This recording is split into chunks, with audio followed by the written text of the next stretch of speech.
Assalamualaikum warahmatullahi wabarakatuh. Alhamdulillah wassalatu wassalamu ala man la nabiyya ba'dah wa la haula wa la quwwata illa billah amma ba'du. Dari sahabat Ibnu Mas'ud radhiyallahu anhu bahwasanya Nabi kita Muhammad sallallahu alaihi wa alihi wasallam bersabda, "Awwalu ma yuhasibu bihil abdus shalah wa awwalu ma yuqda bainan nasi fid dima." Hadis riwayat Imam An-Nasai. Artinya pertama kali perkara yang akan dihisab nanti pada hari kiamat pada diri seorang hamba adalah sholat. Kemudian perkara pertama yang akan diadili di antara manusia adalah persoalan darah. Kaum muslimin, sahabat-sahabat semua rahimakumullah, ini adalah dua perkara yang nanti pada hari kiamat pertama kali akan dihisab oleh Allah Subhanahu wa taala. Yang pertama adalah ibadah sholat. Ini adalah ibadah yang menghubungkan antara kita sebagai makhluk, sebagai hamba dengan Sang Khalik, Sang Pencipta, yakni Allah Subhanahu wa taala. Dalam istilah agama disebut dengan hablu minallah. Ibadah yang menjadi rutinitas kita, yang menjadi salah satu wasilah kita menunjukkan kebaktian kita, menunjukkan kehambaan dan ketundukan kita kepada Allah Subhanahu wa taala.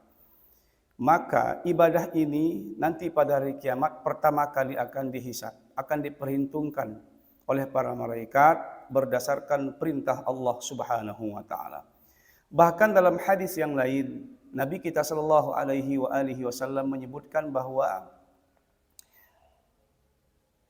yang pertama kali akan dihisab nanti pada hari kiamat adalah sholat. Apabila sholat kita baik, maka seluruh amal-amal yang lain pun akan menjadi baik. Namun apabila ibadah sholat kita rusak, buruk, fasad, maka seluruh amal-amal ibadah yang lain akan rusak, akan buruk, akan fasad. Inilah pentingnya kita memperbaiki ibadah sholat kita. Inilah pentingnya kita menjaga waktu-waktunya. Inilah pentingnya kita memperhatikan sunnah dan wajibnya.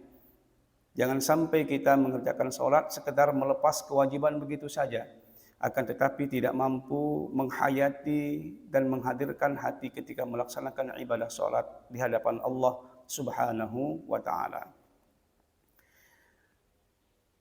Hadirin sekalian kaum muslimin rahimakumullah, lalu perkara pertama yang akan diadili, yang akan dihisab yang berkaitan dengan manusia adalah masalah darah. Oleh karena itu, hendaknya kita berhati-hati dengan persoalan ini.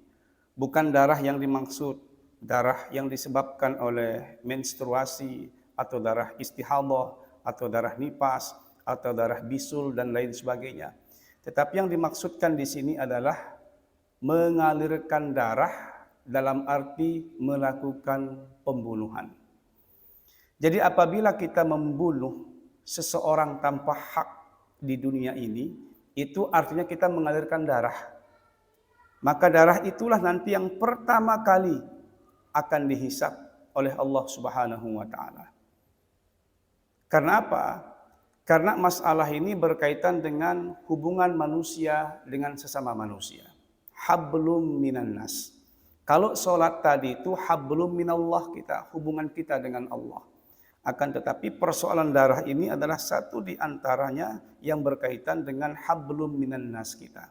Bagaimana kita mampu menjaga tangan kita, mampu menjaga kaki kita, jangan sampai melakukan perbuatan yang dapat melukai, melakukan perbuatan yang dapat menghilangkan nyawa seseorang, melakukan perbuatan yang disebut sebagai mengalirkan darah dalam kehidupan ini.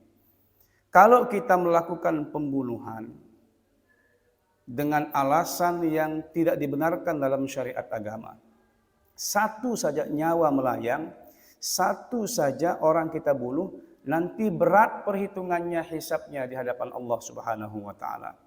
Lalu bagaimana dalam hidup ini jika kita telah banyak sekali menumpahkan darah, banyak sekali melakukan pembunuhan, pembunuhan demi pembunuhan tanpa hak? Akan sebesar apa nanti pertanggungjawaban kita di hadapan Allah Subhanahu wa taala. Ini yang harus kita perhatikan baik-baik, saudara-saudaraku sekalian. Karena sekarang ini kalau kita melihat di medsos atau media sosial, baik di WhatsApp atau WA maupun di Facebook atau di YouTube kah namanya, begitu banyak postingan adegan-adegan yang menunjukkan tindak kekerasan yang berakhir dengan pembunuhan. Kadang-kadang dengan sebab yang sangat sepele, nyawa seseorang melayang. Hanya karena kesalahpahaman yang sebenarnya kalau mau duduk bersama bisa diselesaikan dengan kepala dingin, melalui musyawarah atau pendekatan keimanan. Apalagi kalau kita satu agama. Maka sangat mudah sekali apabila masing-masing kita takut kepada Allah Subhanahu wa taala dengan ancaman-ancaman yang berkaitan dengan pertumpahan darah atau pembunuhan. Begitu banyak. Ternyata bukan hanya orang tua yang melakukan pembunuhan. Bukan hanya anak-anak muda yang melakukan pembunuhan. Bahkan anak-anak kecil yang tergolong sebetulnya tidak ada kaitannya dengan hal itu. Tapi karena zaman sudah seperti ini dan rasa takut kita sudah tipis kepada Allah Subhanahu wa taala mengakibatkan kita cepat sekali melakukan tindakan yang menjadi sebab hilangnya nyawa seseorang. Jadi sebelum saya tutup, saya simpulkan ada dua perkara yang nanti pada hari kiamat pertama kali akan diperhitungkan, akan dihisap di hadapan Allah Subhanahu wa taala. Yang pertama adalah yang berkaitan dengan hablum minallah, hubungan kita dengan Allah Subhanahu wa taala, itulah salat. Lalu yang kedua yang ada kaitannya dengan hablum minan nas, hubungan kita dengan sesama manusia, entah dengan orang yang beriman maupun orang-orang kafir.